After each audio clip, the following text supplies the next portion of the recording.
And in our top business story, the Sharjah government on Sunday announced its budget for 2016, which raises spending by 2% to 20.3 billion dirhams and provides for the creation of 2,500 new jobs.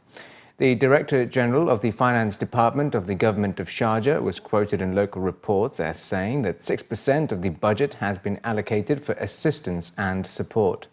The current general budget focuses on many strategic objectives and includes the promotion of investment in a national workforce and resources and a larger role for them in the construction process, as well as the achievement of sustainable development. Sharjah's annual budget for 2016 involves a 2% increase of government spending allocations in the emirate in comparison with the 2015 budget, with a focus on the indicators of government spending efficiency. The total expenditure approved in Sharjah's general budget for 2016 amounts to 20.3 billion dirhams, with 46% allocated for the economic development sector to reinforce sustainable growth, 26% of the budget for salaries and wages, 10% to community development and education, with levels of expenditure on infrastructure projects to be maintained. In addition, the 2016 budget will provide about 2,500 new jobs for citizens in different government agencies, with the aim to recruit fresh graduates and national professionals. As a result of various measures to support government revenues, the UAE's budget deficit could fall to about 4% of gross domestic product in this year, in contrast with the rest of the GCC region, which is forecast to register an overall deficit of around 10%. The analysis was made on Sunday by the National Bank of Abu Dhabi, which stated that the UAE was one of the first nations in the GCC to respond to the oil price decline and has greatly reduced state energy subsidies as well as put off non-critical projects. Additionally, NBAD said in its global investment outlook that to boost revenues, the Emirates is also considering alternative methods to fund government spending, including a value-added tax, income and corporate taxes, privatizations and bond sales. The bank cautioned that for the GCC region, further fiscal adjustments would be necessary to avoid further significant asset depletion. The bank noted that the UAE has over the years taken steps to diversify its economy away from its previous reliance on hydrocarbons. In 2015, non-oil and gas sectors are expected to have constituted about 75% of nominal GDP.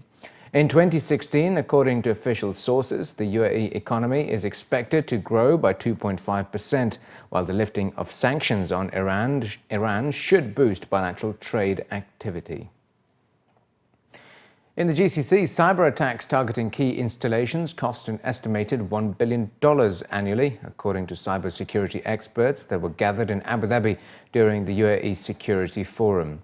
Statistics supplied by the event's organizer, Raytheon, showed that most cyber attacks were directed at university students, which targeted around 6,000 people between the age of 18 and 26 years old, 600 of whom were from the Middle East and 200 from the UAE. According to the Arab Gulf States Institute in Washington, the UAE's environment for cyber threats is high, largely due to the majority of its society being connected to the internet, with around 85% of UAE residents online, as well as the UAE now being the global leader in smartphone penetration. In 2014, the UAE saw a 400% rise in targeted attacks, reaching nearly 5% of the global total, up from less than 1% in 2013, while Dubai police received a record number of 1,549 reported cases of cyber attacks.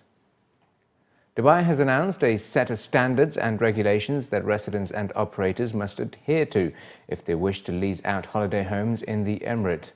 As part of Dubai's objective to further diversify and increase its hospitality offering, Dubai's Department of Tourism and Commerce Marketing has issued regulations which bring the holiday home segment in line with Dubai's wider and best-in-class hotel and hotel apartment guidelines.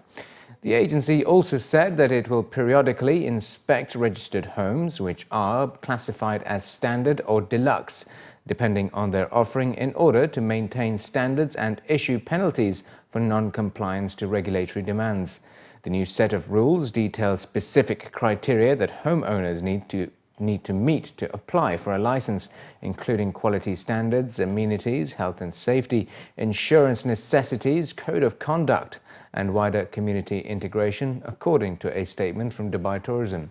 Homeowners are also required to use a Dubai Tourism licensed operator to rent out their homes, who will be accountable for ensuring the property meets all legislative requirements. Since June 15, 2014, the operating of residential properties for use as holiday homes has been restricted to licensed operators only. To date, Dubai Tourism has already licensed 57 operators and registered more than 1,633 properties in line with the regulations.